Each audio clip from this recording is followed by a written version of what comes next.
your fam, that's what they call me.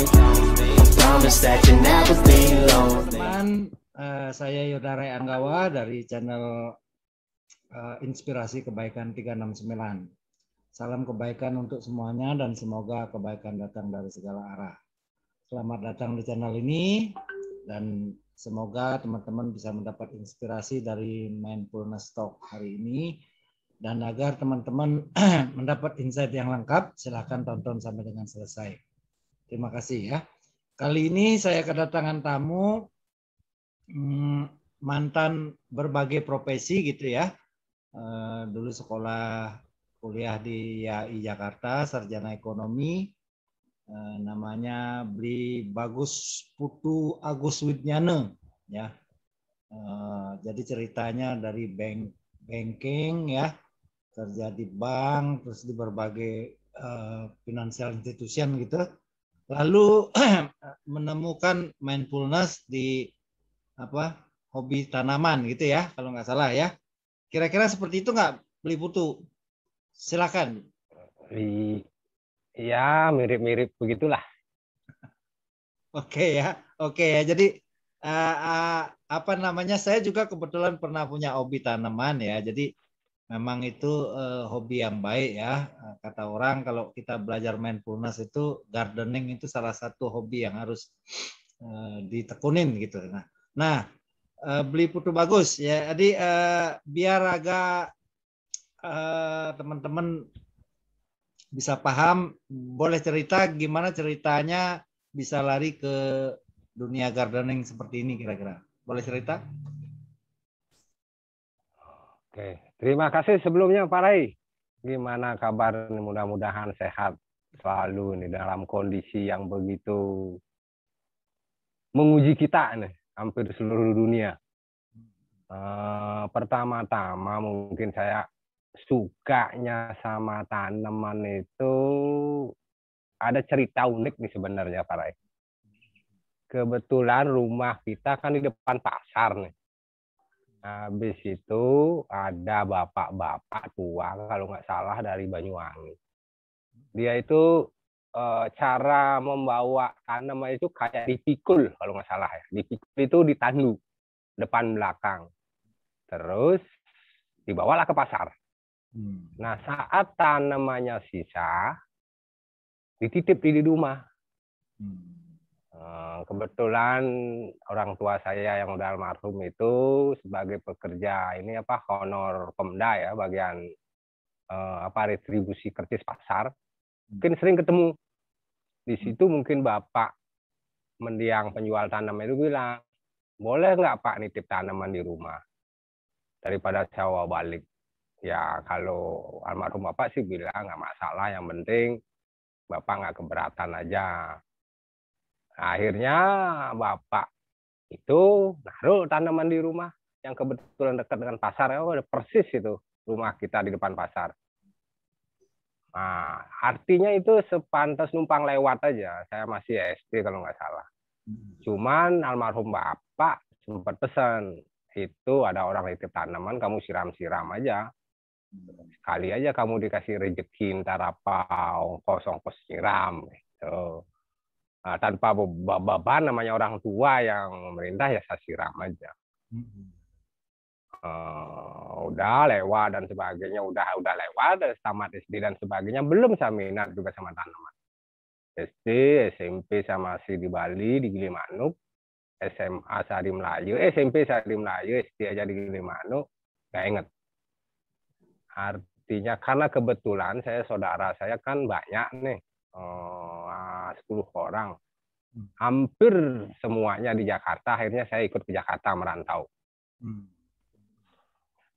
Dalam perjalanan disitulah pertama kali kakak saya yang di Kebagusan itu menempati rumah kosong.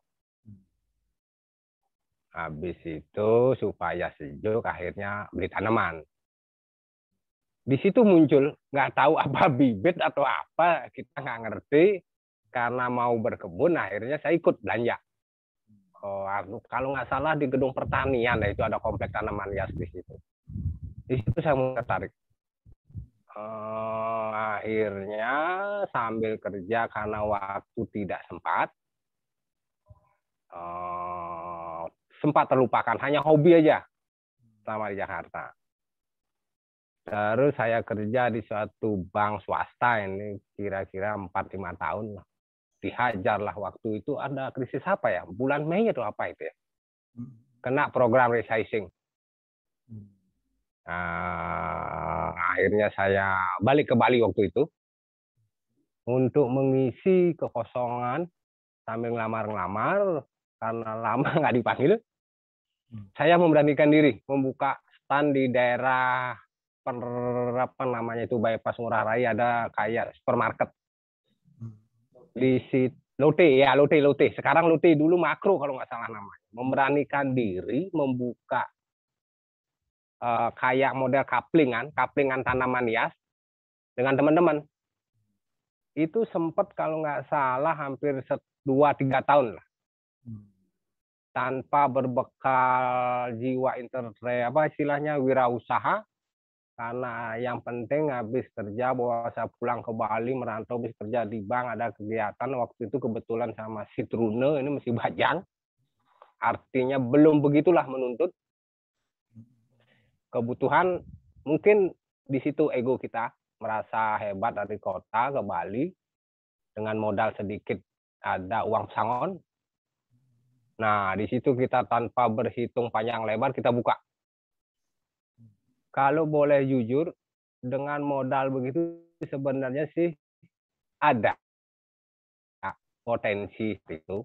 Tetapi karena kita bekal wirausaha nggak begitu kuat, terus kondisi kita juga masih Trune, masih bujang, masih labil lah, umur sekitar 26-an itu, akhirnya tidak terkontrol lah secara manajemen. Kira-kira bisnisnya jalan, tapi hasil nggak ada. Itu ceritanya Pak Ray. Kebetulan kakak saya menyarankan, kayaknya kamu nggak bagus deh buka itu, mendingan kembali ke bank lagi. Waktu itu karena di bank, pengalaman di bank, kalau saya coba dengan ya apa istilahnya ya, dengan malu-malu dan gimana, saya harus jujur di bisnis ini saya belum bisa maksimal. Balik lagi saya ke bank swasta daerah. Cukup lama saya bertahan di situ, hampir 9-10 tahun. Nah, di menjelang akhir kenapa saya tidak lagi di bank itu, karena kondisinya begini. Untuk karir lumayan bagus juga di bank swasta. Tetapi waktu itu saya berpikir, karena saya udah di Bali, nggak mungkin lah keluar Bali lagi. Nah, dengan ini, dengan kemampuan yang ada saya maksimalin, ternyata bank yang saya tempat saya kerja itu diambil sama bank BUMN, dibelilah sama bank nasional, lalu menjadi bank nasional lagi, bukan bank daerah. Nah, di situ muncul kekhawatiran saya, mungkin karena apa ya, udah artinya nggak ada kesan mau merantau lagi. Lalu saya berpikir, wah jangan-jangan besok, karena kebetulan saya di level kepala unit, wah bisa-bisa saya dipindahin lagi ini karena banknya udah nasional. Mungkin kekhawatiran, ketakutan saya di situlah yang akan menjadi artinya menjadi beban menjelang karena apa ya, promosi, mutasi itu, dan tidak sangka-sangka apa yang saya takutkan itu terjadi. Nah, di kira-kira 2 tahun yang lalu, tepatnya 2019, saya dipromosi ke Palembang, Pak Rey. Di Palembang. Tapi bersyukurnya begini, setahun sebelum saya dipromosi itu saya udah membuat ancang-ancang dan udah diskusi sama istri. Ini karena kondisi bank menjadi bank nasional, saya di level ini kemungkinan besar nggak mungkin saya akan berpindah di satu titik, khususnya di daerah Bali ini. Kita harus siap nih, gimana kalau saya misalnya keluar Bali. Kesepakatan kita ya udah Pak, nggak ini aja, karena anak saya juga belum siap, mendingan suatu saat kalau toh emang dipromosi keluar Bali, kita ngambil sikap tidak mengambil. Kita akan buka usaha. Nah, maksudnya ini setahun sebelum saya dimutasi, tapi kan kita nggak tahu sebenarnya. Terakhir saya ditempatin di daerah Singaraja, di Kubu Tambahan. Nah, di situ saya banyak belajar. Artinya siap-siap dengan kondisi apa yang saya mau kerjakan. Nah, kebetulan daerah Singaraja itu kan daerah pertanian. Di situ lagi muncul apa istilahnya benih-benih yang dulu dari waktu SD saya dikasih tanaman. Terus saya juga sempat mendirikan atau membuat stand tanaman di lapangan parkir makro yang sekarang jadi lote. Dan terus ditempatin di Singaraja yang memang sebagian besar warganya itu petani. Di situ mungkin muncul, wah kayaknya ini ada ide saya mau buat tanaman hias, istilahnya GGH lah, greenhouse nursery. Nah, cuman waktu itu saya ngambil di anggrek. Sambil jalan saya tetap, akhirnya nggak disangka-sangka benar terjadi bahwa saya dimutasi ke promosi sebenarnya di Palembang. Tapi ada kisah yang di Bali itu, ini maksud saya. Kenapa saya berani ngambil tindakan itu? Karena artinya saya sih suka-suka belajar sedikit Pak Rai, suka-suka baca. Itu saya tidak menerima dengan alasan ya hampir inilah banyak, artinya baru dimutasi sama langsung mundur, enggak. Saya coba negosiasi bahwa kondisi begini supaya penempatan di Bali gitu. Cuman karena kondisi tidak dimungkinkan, tidak ada istilahnya ya apa istilahnya ya, permohonan maaf bahwa Indonesia ini dari Sabang sampai Merauke, bukan Bali tok. Wah mantep juga nih manajemen, saya bilang. Ya tapi akhirnya saya coba negosiasi, tetap disuruh dalam tanda petik ya, ya artinya bisa curhat lah di sini, harus mengundurkan diri. Tapi saya coba negosiasi, syukur-syukur saya berpikir kalau toh saya dapat pensiun dini kan bisa saya jadiin modal untuk wirausaha. Astungkare dalam perjuangan itu permohonan saya dikabulkan, sama-sama artinya sama-sama jalan lah. Saya juga tidak lagi di bank itu, dan dari pihak perusahaan juga memberikan kompensasi yang menurut aturan Lemnaker pas lah, sesuai dengan aturan yang berlaku. Nah, dari situ saya udah mulai ancang-ancang saya harus begini, harus membuka usaha. Nah, dari situlah start saya berhenti langsung buka tanaman hias. Udah benderanya nursery ya? Udah nursery resmi ya? Artinya resmi yang berizin dan sebagainya itu sih belum. Karena kadang-kadang begini Pak Rai, di dunia usaha kita kan bersaing sangat kompetitif. Di istilahnya kalau misalnya suatu usaha itu di modal kerja itu harus bersaing. Bayangin kita kalau belum apa-apa ngurus surat dan sebagainya, di kosnya kita terlalu tinggi. Akhirnya daya saing kita nggak begitu kuat lah. Kompetitif ya? Saya mencoba ya tidak kompetitif, pelan-pelan mulai, tapi suatu saat akan saya apa istilahnya resmikan untuk bisa bersaing di pemerintahan atau usaha-usaha yang lebih besar. Tetapi dalam kondisi yang begitu berat, tetap saya jalanin, cuman saya harus berkreatif. Supaya apa? Bayangin tanaman kalau nggak disiram itu kan sengklek, bahasa lucunya, artinya layu dan sebagainya. Gimana cara membiayai? Terus saya mencoba bersama istri membuka usaha tambahan lah, ekspansi kecil-kecilan, yaitu sembako. Kenapa? Saya harap artinya keseharian itu bisa kita tutupin, tidak mengandalkan tanaman aja. Sampai saat ini usaha yang sudah saya jalani hampir 2 tahun. Syukurnya dari sembako itu bisa menutupi kehidupan sehari-hari. Nah di situ sambil istilahnya menjalankan itu sambil inilah mencari peluang-peluang, tapi tetap tanaman hias saya lakonin, khususnya kelapa bonsai sekarang. Itu Kenapa mesti spesialisnya. kelapa? Gimana Pak Rey? Spesialisnya Spesialisnya ya, spesialisnya kelapa bonsai. Kenapa itu? Nah, artinya begini. Untuk meningkatkan daya saing, terus membuat sesuatu yang baru, dan istilahnya tanpa modal besar pun kita bisa memulainya. Kenapa saya bilang begitu? Namanya kelapa di Bali itu ya, Pak Raya, kita kan punya kebiasaan budaya kita, atau umat istilahnya tradisi. Yang sehari-hari yang kita tradisi, keyakinan juga, kita hampir setiap purnama itu mengaturkan atau mengganti sajian kita yang biasanya kita sebut daksina di Bali itu 30 hari sekali artinya itu. Itu kita udah dapat lungsuran hampir, kalau saya lakukan di rumah itu udah 7 kelapa. Dan itu biasanya kelapa yang dipakai adalah kelapa tua. Nah, dari situ berpikir, berarti setiap 30 kita udah punya 30. 7 kelapa setiap 30 hari. Yaitu kita hidupkan.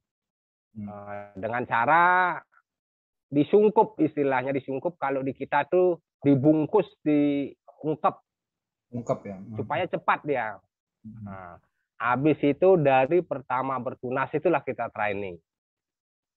Nah, itu sebenarnya saya sukanya itu kelapa itu semenjak kerja di bank itu. Cuman yang zamannya kira-kira 4 tahun sampai sebelumnya lah, hampir 7 tahun sebelum saat ini, itu belum begitu ramai kelapa itu. Tapi belakangan 2 tahun belakang ini lumayan menjanjikan kelapa itu. Ya, dibuktikan dengan beberapa grup banyak, bahkan ada istilahnya sekarang udah hampir familiar lah, nggak tahu, mudah-mudahan dari sini ada istilahnya bonkla, bonsai kelapa. Ya, itu udah sedikit familiar. Cuman mungkin karena baru berumur lebih kurang 2 tahun belakangan ini, jadi ya ikut memeriahkan tanaman hias Indonesia. Ya. Nah, di situ artinya begini, bahan modal yang kita perlukan tuh nggak begitu banyak. Hanya pisau cutter, sama kerajinan kita menyirami, ya pada umumnya lah memelihara tanaman itu nggak susah-susah amat, juga penyakit atau hama dan lain sebagainya nggak begitu. Nah, cuman ada kelemahannya juga sih sebenarnya. Kenapa? Karena begitu gampangnya mencari bibit, memeliharanya, pemainnya akan banyak juga yang terlibat. Ini jadi ya. Beli Putu, jadi pengaruh pandemi ini selama 1 tahun lebih ini pengaruh nggak di marketingnya Bonkla ini? Nah, secara umum dulu, namanya dalam pandemi hampir 1,5 tahun ya, di kita di Bali khususnya, yang membuat kami pemain tanaman hias sedikit terkejut itu kan begini Pak. Gimana orang mau belanja tanaman, untuk makan aja susah. Cuman saya boleh cerita, tapi yang sangat ini yang membuat kita terkejut, khususnya di produk pertanian ya Pak. Kalau di Bali khususnya di Gianyar tuh ada namanya mitir, pohon mitir, bulu mitir, terus sayur-sayuran itu, kalau boleh saya bilang dagang makanan itu kalah antriannya Pak. Karena kebetulan kami punya teman rekan di namanya daerah Betuan Bangli, semacam dia itu toko pertanian, termasuk menjual bibit. Itu udah antriannya udah kayak kalah dagang makanan. Nah, mungkin disitulah sebenarnya peluang bagi kita. Oke lah, secara kondisi bahwa untuk dalam kondisi begini kita makan aja susah. Tapi kadang-kadang manusia itu punya keinginan, punya artinya kesenangan, keinginan yang mereka sendiri juga nggak ngerti kali kenapa saya minat sama sayuran atau tanaman atau dan lain sebagainya. Tetapi itu udah terbukti sebenarnya. namanya hobi waktu pandemi itu lumayan sekali khususnya di tanaman hias. Ya, ya. Saya sedikit merasakan juga. Jangankan tanaman, sepeda aja rame. Layangan di awal-awal pandemi juga rame. Artinya gimana ya? Artinya kita harus pintar-pintar melihat peluang. Boleh dia sedikit, tapi yang penting kita sigap. Betul. Sigap itu begini.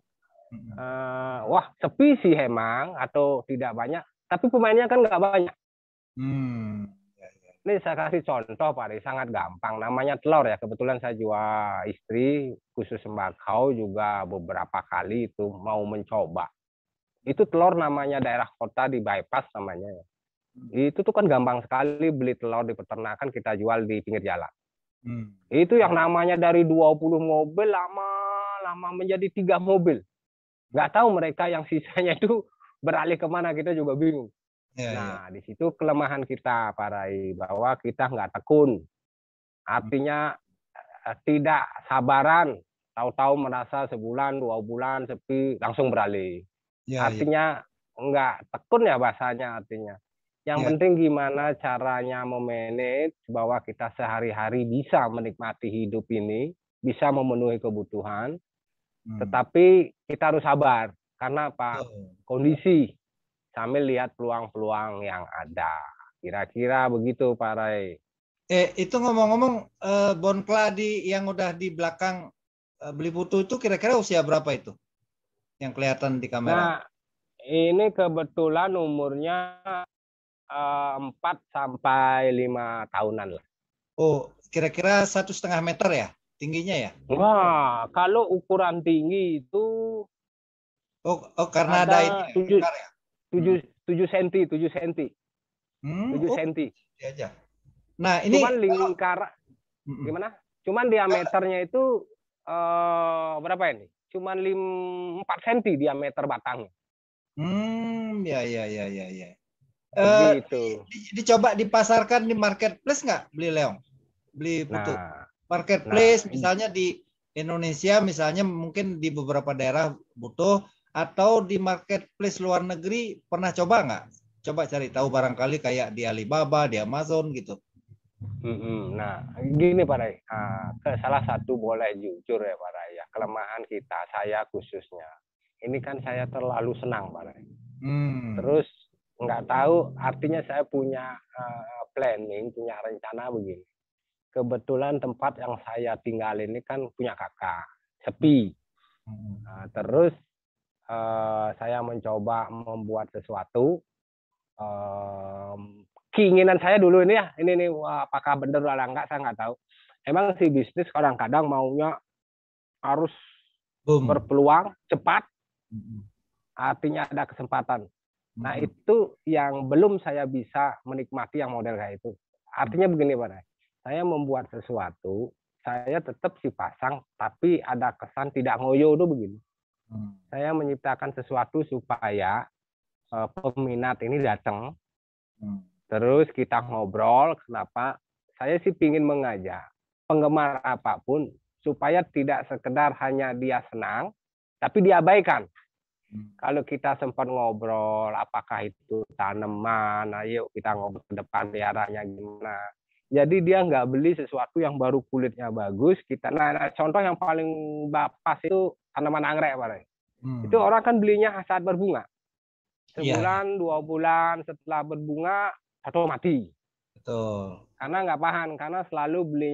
Saya ingin melihat ada peluang bahwa saya mengajak, khususnya penggemar tanaman itu, oh tanaman kelapa ini begini loh, meliharanya begini.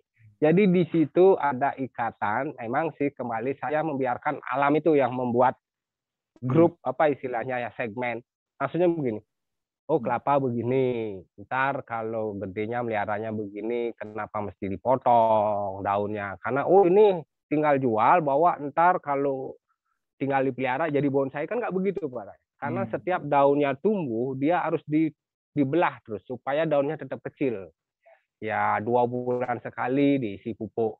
Nah itu ya akan kita istilahnya apa ya, semacam ada ikatan. Oh ini loh, kita tidak semata-mata jual beli putus. Tapi artinya di sini kita saling memberi ini supaya ada ikatan, tidak semata-mata dengan uang di situ. Saya contohin begini. Misalnya ada punya tanaman kelapa, saya bisa membuka, ini saya bersihin, saya training hanya 10.000 per tanaman. Tapi supaya dia ingat bahwa ini bersih sambil belajar gitu Pak. Nggak semata-mata, oh ini jual beli ya dibiarin, kalau misalnya yang beli itu punya anak buah suruh nyiramin, kita maunya sih nggak di situ. Dengan mencintai tanaman itu, disiramin, baru satu, besok nambah lagi, mampu nggak waktu kita beli 2. Jadi hidup di situ beda apa ya? Rasa kita beda memelihara sesuatu itu akan beda. Nggak mesti beli banyak, kita abaikan mati. Udah dibiarin. Artinya nggak ada karena kita nggak tahu juga tanaman itu kan semacam apa ya? Dia punya, kita sangat percaya punya. Kalau di kita kan ada punya hidup ya, bayu ya, apa saat tumbuh. Di situ paling tidak yang kita rasakan, boleh Pak Rai suatu saat untuk kerja lihat tanaman di meja begitu subur, beda rasanya dibandingkan Pak Rai lihat di atas meja ada beton dan sebagainya, meja keras begitu. Itu yang membedakan sebenarnya. Saya mencoba ke situ sedikit, yang kira-kira pasar kita itu apakah ada yang sudah melakukan, saya belum tahu sih. Saya mencoba di situ. Satu lagi Pak Rai, saya mencoba begini. Artinya betul nggak sih dengan kita memilih nggak usah banyak-banyak lah, satu tanaman, betul nggak tanaman itu kita pelihara? Misalnya pagi kita siram, jangan banyak, makanya satu aja kita pelihara, terus kita siramin, ada waktu kita lap daunnya. Pokoknya kita lakukan kegiatan seperti biasa, apa yang menjadi misalnya karyawan dan sebagainya. Luangkan waktu itu sedikit untuk tanaman yang satu. Betul nggak membawa apa istilahnya aura ke kita? Itu sebenarnya arahnya. Mungkin masih khayalan saya kepada khususnya konsumen di tanaman hias. Karena apa? Itu akan membuat pengaruh kepada keluarga kita. Contohnya, kita tidak akan sesibuknya apapun sama tanaman aja, kita gimana sama saudara kita, sama istri kita, sama kita akan belajar dari memelihara tanaman itu. Gitu. Kira-kira begitu. Ya, kira-kira begitu, Pak Roy. Oke. Karena durasi ya, mungkin nanti close statement saya minta satu statement lagi. Jadi ini cerita mindfulness journey-nya beli Putu Bagus Widnyana ya, menemukan harmoni di Bali ya. Jadi sebenarnya sekolahnya di keuangan accounting kalau nggak salah, apa sempat ke S2 juga ya kalau nggak salah ya. Terus keluarganya juga rata-rata di keuangan, di pajak, di banyak lembaga-lembaga keuangan deh. Nah, tapi karena satu dan lain hal akhirnya menemukan kedamaian, menemukan feel gitu ya di Nurseri ya, bisnis tanaman. Mudah-mudahan bisnisnya berkembang. Mungkin pasar yang sangat besar adalah bisnis tanaman gardening untuk perkantoran, mungkin bisa di dalam negeri, di luar negeri, di luar daerah juga bisa. Cuman ini masalah packaging, marketing aja barangkali Beli Putu. Barangkali begitu ya. Ada lagi yang mau disampaikan sisi selain soal bisnis, ada menemukan kedamaian, menemukan harmoni juga ada value lain yang barangkali buat anak-anak, adik-adik kita bisa dapatkan insight dari channel ini. Silakan. Ini artinya begini, satu mudah-mudahan ini, tapi mudah-mudahan bisa dipakai ya. Apakah bisa? Kadang-kadang setiap individu itu kan beda ininya. Cuman di sini saya lebih meyakinkan lagi. Ini saya contohin yang tadi Pak Rai sebut, keluarga saya dan lain sebagainya. Salah satu ide yang sangat saya merangsang atau artinya mempengaruhi sekali usaha itu, Pak Rai. Kenapa? Saya ngebayang aja, andai saya ambil tugas saya ke Palembang, bukannya itu apa istilahnya jelek, enggak, bagus juga. Cuman saya bayangin begini, saya kebetulan punya anak lagi sekolah SD kelas 1 SMP sekarang, yang gedean, yang kecilan itu kelas 1 SD. Mungkin hanya ibu yang menemani si anak, artinya saya mengalami sendiri bahwa tugas kita hanya belajar, Pak Rai. Pokoknya kamu tugas kamu belajar, SD kamu lalui, SMP kamu lalui, SMA kamu lalui, syukur-syukur ada dana lanjut ke kuliah. Kan begitu, Pak. Betul, betul. Semenjak saya membuka usaha ini, saya ada khayalan atau artinya angan-angan. Saya ngebayang. Pertama saya buka, saya sendiri nggak punya bekal untuk membuka hal itu. Karena apa? Yaitu karena kita tidak pernah dikasih bekal. Suatu saat kamu akan begini loh, buka usaha loh, begini enggak. Nah, dengan perkembangan kita dari kecil sampai besar, secara sadar nggak sadar, misalnya si anak dia pas lewat, Wahyu, tolong dibantu, ambilin ini, tolong kembaliin itu orang jualan kembaliannya, terus kamu bantu cuci ini, tolong angkatin beras. Dari situ si anak ini udah mulai berpikir, oh saya punya kemampuan lebih di luar jam-jam sekolah. Karena apa? Tempat itu yang kita nggak punya saat ini. Kalau kita cetak dari kecil hanya belajar, pas ada waktu main, belajar, main, ya hasilnya suatu saat lulus secara formal SD, SMP, SMA, sampai kuliah, tamatnya kita cari kerja, itu pun lagi belajar, Pak Ray. Nah, disitulah saya sangat semangat. Ya, tanpa malu saya menceritakan, anak saya yang SMP kelas 1 sekarang ini udah bisa memanage jualan bensin botolan. Berwirausaha lah ya. Nah, emang sih anak saya belum bisa naik motor, tapi saya beliin anak saya yang memanage. Juga beberapa produk anak saya yang memanage, artinya udah bisa. Oh Pak, besok aku punya modal segini loh Pak. Kayaknya kira-kira apa yang laku. Cuma lucunya si anak ini taunya untung aja. Mana yang untung itu mau diinvestasikan dananya. Kalau misalnya ada suatu produk yang kira-kira lama laku, nggak mau dia. Nah, itu nggak boleh. Artinya kamu mulai berpikir, seusiamu tetap kamu lakukan kewajibanmu sebagai siswa, ya waktu senggangmu lah yang kamu pakai untuk ini. Jadi suatu saat kita sama-sama sekolah, sama-sama apa, selevelmu, kamu punya nilai lebih, punya jiwa wirausaha. Mungkin itu yang saya berikan terlepas dari kewajiban orang tua menghidupi anaknya, yang minimal memberikan nilai tambah lah. Bahwa kamu suatu saat bisa begini. Ya. Bisa membuat usaha, bisa macam-macam lah sebenarnya. Banyak kegiatan, tidak mesti jualan aja. Itu Pak Rai. Ya. Mungkin satu ini pesannya artinya begini. Semasih ada waktu, maksimalkan si anak itu memberikan hal-hal positif atau aktif di samping sebagai tugas utama belajar.